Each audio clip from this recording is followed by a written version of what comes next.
Welcome to my channel Suma kitchen. ಇವತ್ತಿನ recipe ಬಂದು ಬೆಂಡೆಕಾಯಿ ಸಾಂಬಾರನ್ನ ಮಾಡೋದು ತೋರಿಸ್ಕೊಡ್ತಾ ಇದ್ದೀನಿ. ಇವತ್ತು ನನ್ನ ಸ್ಟೈಲಲ್ಲಿ ಬೆಂಡೆಕಾಯಿ ಸಾಂಬಾರನ್ನ ಮಾಡೋದು ತೋರಿಸ್ಕೊಡ್ತಾ ಇದ್ದೀನಿ.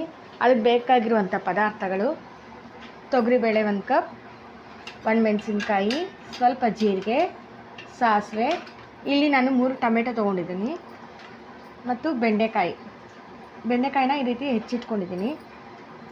ಒಂದು 5 ಹಸಿಮೆಣಸಿನ್ಕಾಯಿನ ತೊಗೊಂಡಿದ್ದೀನಿ. ಮೊದಲಿಗೆ ಮಾಡುವ ವಿಧಾನ: ಮೊದಲಿಗೆ ನಾನು ಇಲ್ಲಿ ತೊಗರಿಬೇಳೆ ತೊಗೊತಾ ಇದ್ದೀನಿ. ಇದನ್ನು ನೀಟಾಗಿ ವಾಶ್ ಮಾಡಿ ಇಟ್ಕೊಂಡಿದ್ದೀನಿ. 1 ಕಪ್ ತೊಗರಿಬೇಳೆ,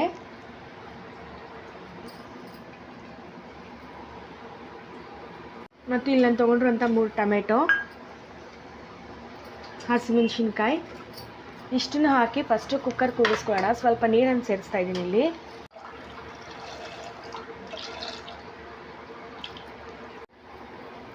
ನಾನಿಲ್ಲಿ 1 ಕಪ್ಪಲ್ಲಿ ಸ್ವಲ್ಪ ಹುಣಸೆಹಣ್ಣು ತೊಗೊಂಡಿದ್ದೀನಿ.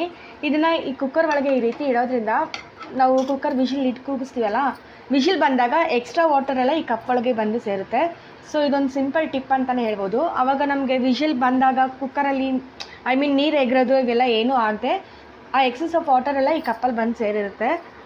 ಸೊ ಇವಾಗ ನಾನಿಲ್ಲಿ 1 ಸ್ಪೂನಷ್ಟು ಎಣ್ಣೆ ಹಾಕ್ಕೊಳ್ತಾ ಇದ್ದೀನಿ. ಇಲ್ಲಿ 1 ಸ್ಪೂನಷ್ಟು ಆಯಿಲ್ ಹಾಕ್ತಾಯಿದ್ದೀನಿ. ಆವಾಗ ನೀರೆಲ್ಲ ಏನಾದರೂ ಎಕ್ಸ್ಟ್ರಾ ನೀರು ಬಂದರೆ ಇದು ಕಪ್ಪಲ್ಲೇ ಸೇರುತ್ತೆ. ಇವಾಗ ಇದಕ್ಕೆ ಕುಕ್ಕರ್ ಲಿಡ್ನ ಕ್ಲೋಸ್ ಮಾಡ್ತಾಯಿದ್ದೀನಿ. ಇದೊಂದು 3 ವಿಷಿಲ್ ಬರೋವರೆಗೂ ಕುಗ್ಸೋಣ. 3 ವಿಷಿಲ್ ಬಂದರೆ ಆಫ್ ಮಾಡ್ಬೋದು. ನಾನು ಮತ್ತೊಂದು ಕಡೆ ಪ್ಯಾನ್ ತೊಗೊಳ್ತಾ ಇದ್ದೀನಿ.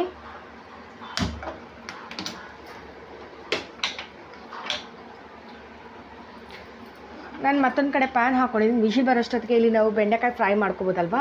ಸೊ ಹಾಗಾಗಿ ನಾನು ಮತ್ತೊಂದು ಕಡೆ ಪ್ಯಾನಲ್ಲಿ ಬೆಂಡೆಕಾಯಿ ಹೆಚ್ಚಿ ಹಾಕ್ಕೊಂಡಿದ್ದೀನಿ.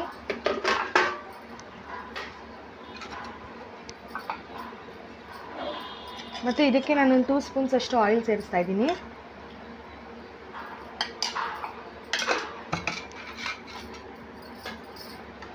ಇದು ಫ್ರೈ ಮಾಡ್ಕೋಬೇಕಾಗುತ್ತೆ ಬೆಂಡೆಕಾಯಿ ಸಪ್ರೇಟಾಗೆ. ನಾವು ಬೇಳೆಲೆ ಕೂಗ್ಸೋದ್ರಿಂದ ಬೆಂಡೆಕಾಯಿ ಒಂಥರ ಬಂಕೆ ಬಂದಂಗೆ ಆಗುತ್ತೆ, ಒಂಥರ ಅಂಟ್ಕೊಂಡಂಗೆ ಇರುತ್ತೆ. ಸೊ ಹಾಗಾಗಿ ನಾವಿಲ್ಲಿ ಸಪ್ರೇಟ್ ಪ್ಯಾನಲ್ಲಿ ಫ್ರೈ ಮಾಡ್ಕೋಬೇಕು ಬೆಂಡೆಕಾಯಿನ. ಇವಾಗ 2 ವಿಷಿಲ್ ಬಂದಿದೆ. ಎಕ್ಸ್ಟ್ರಾ ವಾಟರ್ ಎಲ್ಲ ಏನು ಇದರಲ್ಲಿ ನೀರು ಎಕ್ಸ್ಟ್ರಾ ವಾಟರ್ಸ್ ಕುಕ್ಕರ್ ಲಿಡ್ ಮೇಲೆ ಬರೋದು ಆ ರೀತಿ ಏನೂ ಹುಕ್ಕಿಲ್ಲ ನೀರು. ಮತ್ತು ಈಗ ಬೆಂಡೆಕಾಯಿ ಕೂಡ ಫ್ರೈ ಆಗಿದೆ. ಸೊ ನಾನು ಸ್ಟವ್ನ ಆಫ್ ಮಾಡ್ಕೊಳ್ತಾ ಇದ್ದೀನಿ. ನೋಡಿ, ಬೆಂಡೆಕಾಯಿ ಕೂಡ ಇವಾಗ ಫ್ರೈ ಆಗಿದೆ. ಇಷ್ಟು ಮಾತ್ರ ಫ್ರೈ ಆದರೆ ಸಾಕು ಸಾಂಬಾರಿಗೆ. ಸೊ ನಾವಿವಾಗ ಇದನ್ನ ಸ್ಟವ್ನ ಆಫ್ ಮಾಡ್ಕೊಂಡಿದ್ದೀನಿ. ಇವಾಗ ಕುಕ್ಕರ್ ಕೂಡ ವಿಷಿಲ್ ಬಿಟ್ಟಿದೆ.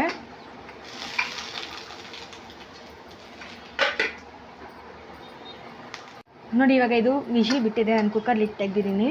ನಾವು ಕಪ್ಪಲ್ಲಿ ಹುಣಸೆಹಣ್ಣು ಹಾಕಿಡೋದ್ರಿಂದ ಎಕ್ಸಸ್ ವಾಟರ್ ಎಲ್ಲನೂ ಈ ಕಪ್ಪಲ್ಲಿ ತುಂಬಿಕೊಳ್ಳುತ್ತೆ. ಸೊ ಅದೊಂದು ಬೆನಿಫಿಟ್ಟು.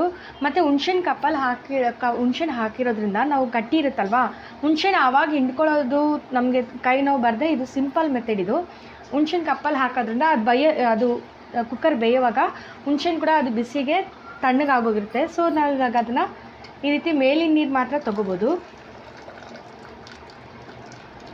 ನಾವು ಹುಣಸೆಹಣ್ಣು ಹಿಂಡೋ ಕೆಲಸ ಇರೋದಿಲ್ಲ. ನೋಡಿ, ಆ ಹುಣಸೆ ನೀರನ್ನ ಈ ರೀತಿ ಬಗ್ಗಿಸ್ಕೊಳ್ಳೋಣ. ಆವಾಗ ನಮಗೆ ನೀರು ಕೂಡ ವೇಸ್ಟ್ ಆಗೋದಿಲ್ಲ. ನಾವು ಹುಣಸೆಹಣ್ಣನ್ನ ತುಂಬ ಪ್ರೆಸ್ ಮಾಡೋ ಅಗತ್ಯನೂ ಇರಲ್ಲ. ಸೊ ಇದು ತುಂಬ ಸಿಂಪಲ್ ಮೆಥಡ್ ಅಂತ ಹೇಳ್ಬೋದು. ನಾವು ಇದರಲ್ಲಿ ಬೇಯಿಸೋದಕ್ಕೆ 3 ಟೊಮೆಟೊ ಹಾಕಿದ್ವಲ್ಲ, ಅದನ್ನು ನೀಟಾಗಿ ಈ ಥರ ಮ್ಯಾಶ್ ಮಾಡಿಟ್ಟಿದ್ದೀನಿ. ನಾನೀಗ ಇದಕ್ಕೆ ಸ್ವಲ್ಪ ಅರಿಶಿನ ಸೇರಿಸ್ತಾ ಇದ್ದೀನಿ. ಮತ್ತು ಒಂದ್ಸರಿ ನೀಟಾಗಿ ಮಿಕ್ಸ್ ಮಾಡೋಣ.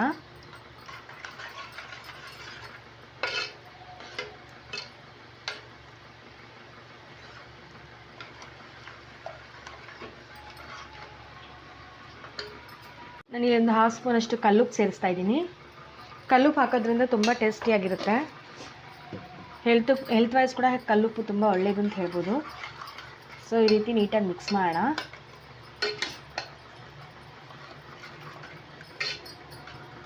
ಮತ್ತು ಇಲ್ಲಿ ನಾವು ಫ್ರೈ ಮಾಡಿ ಇಟ್ಕೊಂಡಿರುವಂಥ ಬೆಂಡೆಕಾಯಿನ ಕೂಡ ಇದಕ್ಕೆ ಸೇರಿಸೋಣ. ಸೇರಿಸಿದ್ದೀನಿ. ಈ ರೀತಿ ಒಂದ್ಸರಿ ನೀಟಾಗಿ ಮಿಕ್ಸ್ ಮಾಡ್ಕೊಳ್ಳೋಣ.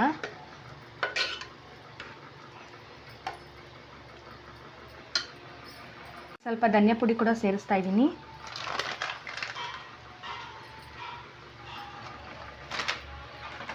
ಸೊ ಒಂದ್ಸರಿ ನೀಟಾಗಿ ಮಿಕ್ಸ್ ಮಾಡೋಣ ಇದನ್ನು. ನೀರು ಬೇಕಿದ್ರೆ ನೀವು ಆ್ಯಡ್ ಮಾಡ್ಬೋದು. ನಾವು ಇವತ್ತು ಸ್ವಲ್ಪ ನೀರು ಹಾಕ್ತಿಲ್ಲ, ಹೀಗೆ ಗಟ್ಟಿಯಾಗಿ ಇರಲಿ ಅಂತ ಅಂದ್ಕೊತಾ ಇದ್ದೀನಿ.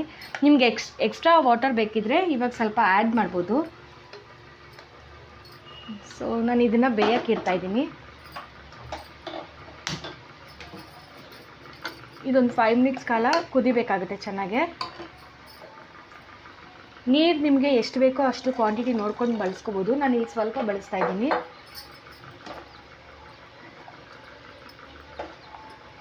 ಮತ್ತು ಇದು ಕುದಿಯುವಾಗ ಕೊತ್ತಂಬರಿ ಕೂಡ ಸಣ್ಣಕ್ಕೆ ಹೆಚ್ಚಿ ಹಾಕ್ಬೋದು. ನಾವು ಇನ್ನು ಸ್ಟವ್ ಆಫ್ ಮಾಡ್ತಾ ಇದ್ದೀವಿ ಅನ್ನೋ ಟೈಮಲ್ಲಿ ನಾವು ಕೊತ್ತಂಬರಿ ಸಣ್ಣಕ್ಕೆ ಹೆಚ್ಚಿ ಹಾಕ್ಬೋದು. ಬಟ್ ಇವತ್ತು ನಾನು ಇಲ್ಲಿ ಬಳಸ್ತಿಲ್ಲ ಕೊತ್ತಂಬರಿ. ಇವತ್ತು ನಮ್ಮ ಮನೇಲಿ ಖಾಲಿ ಆದ್ದರಿಂದ ನಾನು ಕೊತ್ತಂಬರಿ ಕರ್ಬೇವಿನ ಸೊಪ್ಪು ಇಲ್ಲಿ ಬಳಸ್ತಿಲ್ಲ. ಈಗ ಇಲ್ಲಿ ಪಕ್ಕದಲ್ಲಿ ಒಗ್ಗರಣೆಗೆ ಎಣ್ಣೆ ಹಾಕ್ಕೊಂಡಿದ್ದೀನಿ. ಸೊ ಎಣ್ಣೆ ಕೂಡ ಕಾದಿದೆ. ನಾನು 2 ಸ್ಪೂನ್ಸ್ ಅಷ್ಟು ಆಯಿಲ್ ಹಾಕ್ಕೊಂಡು ಕಾಯಿಸಿದ್ದೀನಿ. ಈಗ ಇದಕ್ಕೆ ಸಾಸಿವೆ ಮಿಕ್ಸ್ ಮಾಡ್ಕೊಳ್ಳೋಣ. ನಾನು ಇವಾಗ ಸಾಸಿವೆ ಜೊತೆಗೆ ಸ್ವಲ್ಪ ಜೀರಿಗೆ ಕೂಡ ಸೇರಿಸ್ತಾ ಇದ್ದೀನಿ. ಮತ್ತು 2 ಒಣಮೆಣಸಿನ್ಕಾಯಿ ಹಾಕ್ಕೊಳ್ತಾ ಇದ್ದೀನಿ.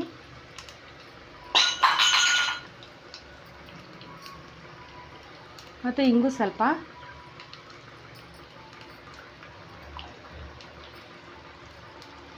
ಇದೊಂದು 2 ನಿಮಿಷದ ಕಾಲ ಫ್ರೈ ಆಗಲಿ. ಈಗ ಇದು ಒಗ್ಗರಣೆ ಆಗಿದೆ. ಒಗ್ಗರಣೆಗೆ ನಾವು ಕರ್ಬೇವಿನ ಸೊಪ್ಪು ಕೂಡ ಬಳಸ್ಬೋದು, ಆದರೆ ಇವತ್ತು ಖಾಲಿ ಆದ್ದರಿಂದ ಅದನ್ನು ಬಳಸಿಲ್ಲ. ಸೊ ಕೊತ್ತಂಬರಿ ಕರ್ಬೇವಿನ ಸೊಪ್ಪು ನೀವು ಹಾಕ್ಕೋಬೋದು. ಅದನ್ನು ನಾನು ಒಗ್ಗರಣೆ ಇದಕ್ಕೆ ಸೇರಿಸ್ತಾ ಇದ್ದೀನಿ ಸಾಂಬಾರಿಗೆ.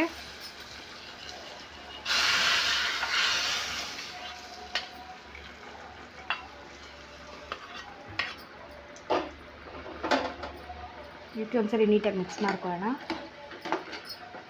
ಈಗ ನೀವು ನೋಡ್ತಿರ್ಬೋದು ಸಾಂಬಾರು ಕೂಡ ಕುದೀತಾ ಇದೆ. ಇನ್ನೊಂದು 2 ಮಿನಿಟ್ಸ್ ಅಷ್ಟು ಕುದ್ರೆ ಸಾಕಿದು. ಬೆಂಡೆಕಾಯಿ ಸಾಂಬಾರು ರೆಸಿಪಿ ಕಂಪ್ಲೀಟ್ ಆಗಿದೆ. ಇದು ಚೆನ್ನಾಗಿ ಕುದ್ದಿದೆ ಕೂಡ. ನಾನು ಸ್ಟವ್ನ ಆಫ್ ಮಾಡ್ಕೊಳ್ತಾ ಇದ್ದೀನಿ. ಈಗ ಬೆಂಡೆಕಾಯಿ ಸಾಂಬಾರು ರೆಸಿಪಿ ಕಂಪ್ಲೀಟ್ ಆಗಿದೆ. ಎಲ್ಲರೂ ನಾರ್ಮಲಾಗಿ ಬೆಂಡೆಕಾಯಿ ಸಾಂಬಾರು ಮಾಡ್ತಾರೆ, ಬಟ್ ಇವತ್ತು ನನ್ನ ಸ್ಟೈಲಲ್ಲಿ ನಾನು ಬೆಂಡೆಕಾಯಿ ಸಾಂಬಾರು ಮಾಡಿದ್ದೀನಿ. ಸೊ ಇವತ್ತಿನ ಈ ವಿಡಿಯೋ ನಿಮ್ಗೆ ಇಷ್ಟ ಆದಲ್ಲಿ ದಯವಿಟ್ಟು ಲೈಕ್ ಮಾಡಿ, ಶೇರ್ ಮಾಡಿ, ಸಬ್ಸ್ಕ್ರೈಬ್ ಆಗೋದನ್ನ ಮಾತ್ರ ಮರಿಬೇಡಿ. Thanks for watching.